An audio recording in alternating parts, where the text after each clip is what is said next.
We have a prediction worldwide. We are expecting that by 2030, about 1/3 of global vehicle production will be fully electric, not counting the hybrids.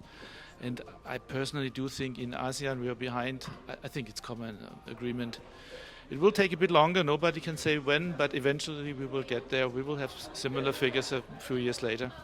We are basically stand by. We're waiting for a local EV production. As a tier one, we depend on that. We need the customer base in the country, and then we will invest.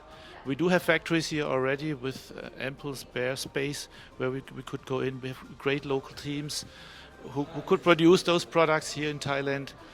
So what we will do is a powertrain, electric axles, regenerative braking, thermal management systems, just waiting for the electric vehicles to be here, and then we're there. Yeah, I'm excited to be here, part of Future Mobility Asia. I think this can foster the momentum which we are all having at the moment here in Thailand. People are so positive about electric driving, about that big step forward, and we have to foster that momentum. FMA is a good part in that. Thailand and Southeast Asia.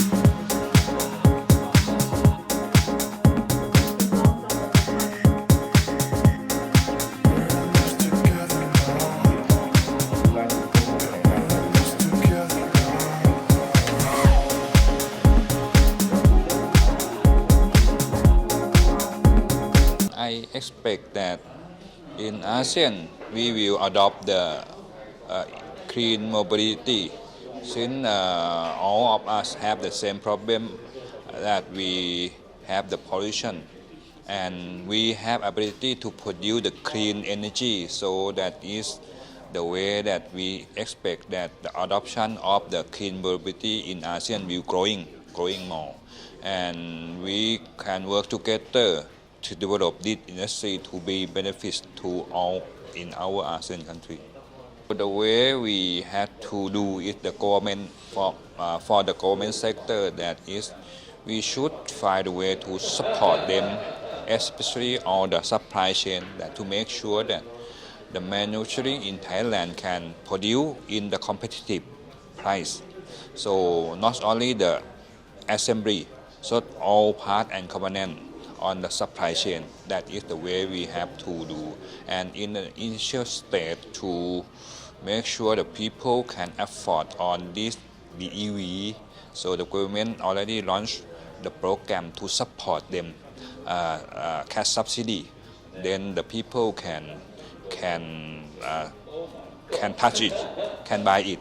And after that, we expect that the industry itself will come along with that and start production. And then not only ASEAN country that we are going to produce supply, also other customer in other country, as we did in the past at the ICE.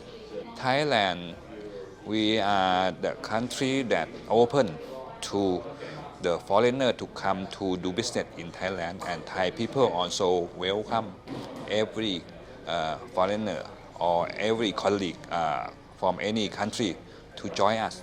So we also welcome, and we promise that we will maintain our ecosystem on business to make sure that all investors can get a profit from Thailand, and also work together with other ASEAN countries.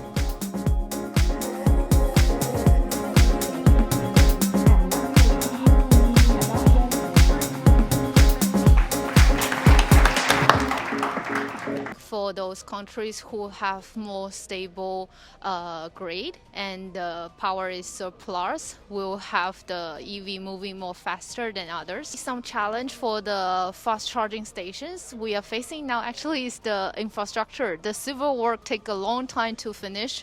So actually install the charger is very easy and it's fast, but we need to prepare for the civil work. Sometimes it takes 3 months, 2 months. So that's the challenge for us right now. This is a very good opportunity for us and for the regulator and company like us and the users in the same single places, so we can communicate, So for the government side, we want to know more policy, what can they support us as innovators, and we also can exchange some information with other companies together about the new technologies. And for the users, we can know what is their real requirement for the EV. So it can matching us to develop some new technology according to them. This is the first time we are in Future Mobility Asia. We are super excited, looking forward for the exhibition on July, and we hope we can move together along many times with Future Mobility Asia together in the future. And I have the pleasure to support future organizations and also for So today, as already, maybe let me start with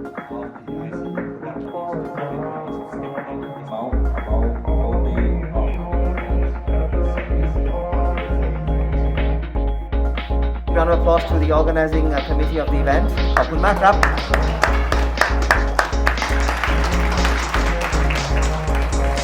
What we believe at ABeam is that what's going to happen in ASEAN for the mobility is that we see a lot of investments coming from policymakers that will definitely speed up and accelerate the growth and the adoption in the EV market.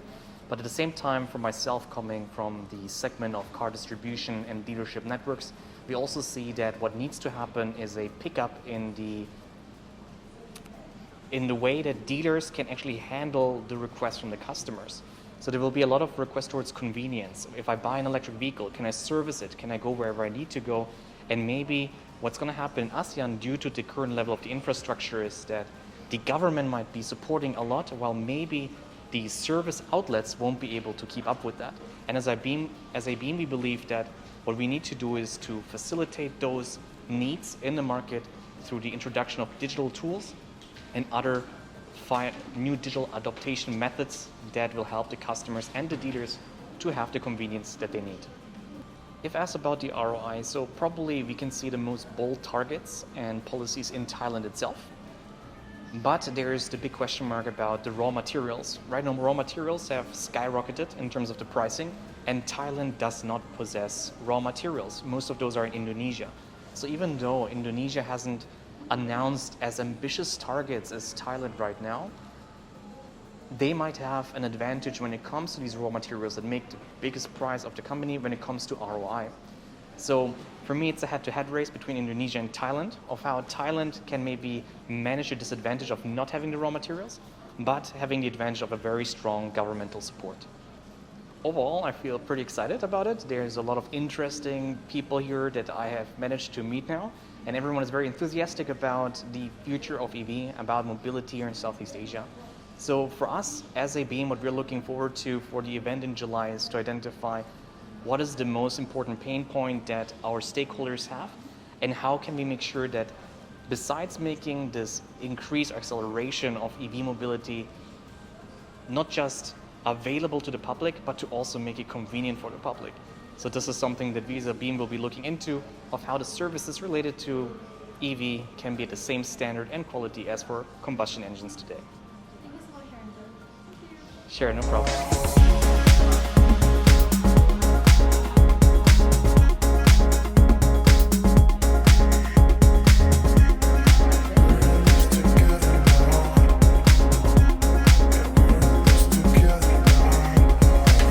Predictions of the electrification in transportation sector in ASEAN or Southeast Asia, I think the way is only upwards, because I do believe that the momentum that the penetrations of electric vehicle into the ASEAN market would progress quickly, especially once the government of the country announce their targets and goals, and also has some strategy and policy in place, such as Singapore, Thailand, Indonesia, and Malaysia.